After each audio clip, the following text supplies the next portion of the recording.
Isang mapagpalang araw sa atin lahat mga bossing. For today's video, ito ipapakita natin yung pag-install ng paglagay ng muffler sa ating sasakyan. Bali po, magiging dalawa po yung pinaka-exhaust po ng ating sasakyan.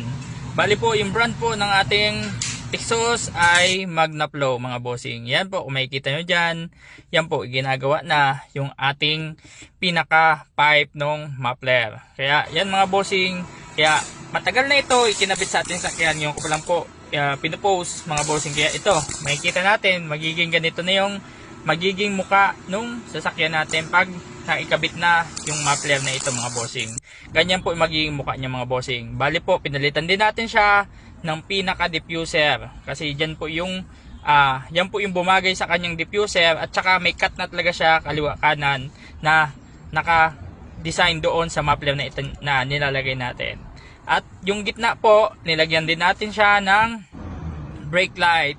Kapag inapakan po natin yung preno, naggaganyan po siya, gumagalaw po yung pinakailaw niya. Kaya yan mga bossing, pati yung po pinaka-half natin, pinalitan din natin siya ng pinaka-logo. Yung naging logo natin, yan makikita nyo yung bossing. Yan din, pati yung pinaka-honeycomb, yung pinaka-gitna niya, pinalitan natin mga bossing. Yan mga bossing, salamat sa panonood. God bless everyone.